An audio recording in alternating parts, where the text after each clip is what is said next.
When attempting to improve the performance of employees, there's one thing that leaders often neglect, and that's identifying and providing the right support. I'm going to explain how to do that in this video. Hello, I'm Stephen Goldberg of Optimus Performance, bringing you practical tips and ideas on leadership, team development, and employee performance in the workplace.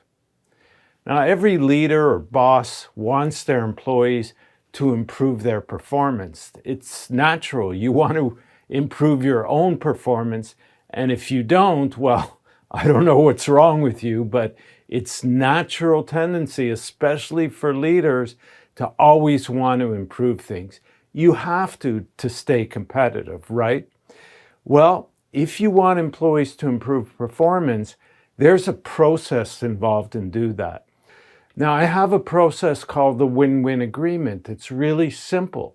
And that's where you have the employees commit to certain performance standards, let's say, and combined with that is the support that they need to reach that. And that's often what is left out. It's like we want people to make improvements, but we don't think what we need to do to facilitate that.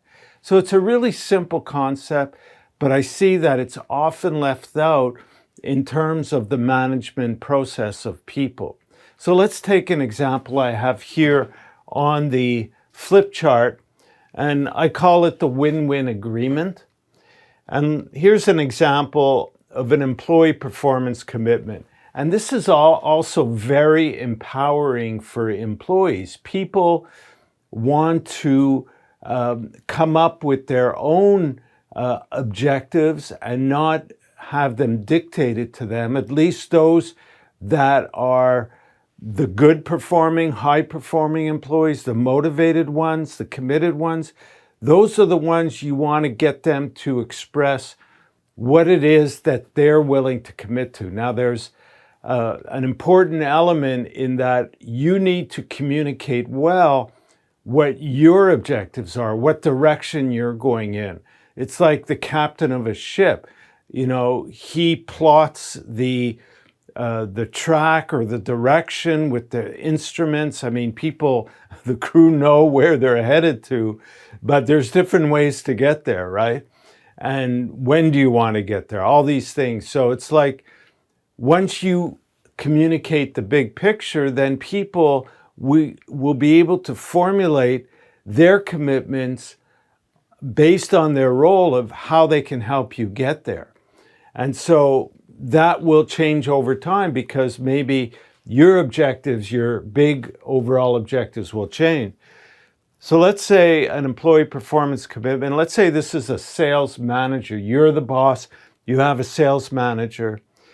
And you feel that they can improve the performance of their salespeople if they meet with them regularly and coach them. Because maybe they were a really good salesman that was promoted to sales manager, but doesn't take the time to transmit their skill set, their knowledge to employees for whatever reason. And so you have them, you discuss what they could do to improve their performance as a sales manager, and they come up with several. Let's say this is one key one: meet each salesperson monthly for a coaching session. So the second part to that is to find out from them, well, if you're going to do that, what support do you need from me? And the support commitment could be assign 2 key clients to a salesperson. Forgot the A here. So, meaning that perhaps because this person was such a good salesperson, that you had them keep 2 key clients themselves, and this is standing in the way from them having the time to actually do the coaching with employees. So you work that out as kind of an agreement, or it is an agreement with that employee, And then you set follow-up dates to evaluate how are we doing and is it making an impact in terms of improving performance. So you have to also discuss how we get to measure that, what are we expecting from that. And that's where you could use my goal planning form, which helps you to map out, or the employee can use that to map out the goal. And it's a great tool actually, because when you have specific goals for someone or for yourself, there's that section where you look at obstacles and solutions. So what's holding you back from reaching that goal, and what are the solutions? Or even before you even start taking action, you go through that steps of looking at what could stand in the way. So it's like a planning tool, and it's very effective. If you could teach employees how to use that, they're going to improve their performance, because also a part of that is measuring the progress towards the goal. So when you measure things, you tend to improve them. You look at what's standing in your way. And then this puts you as the boss in a coaching relationship with your employee.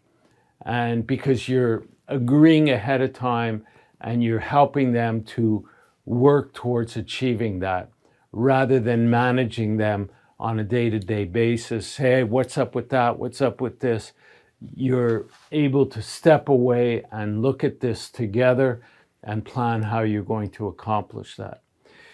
So this is one thing I wanted to share, was about the importance of setting performance commitments, but also providing that support, making sure the right support is there. I mentioned the goal planning worksheet. You could download that from my website. I also have a form for the win-win agreement.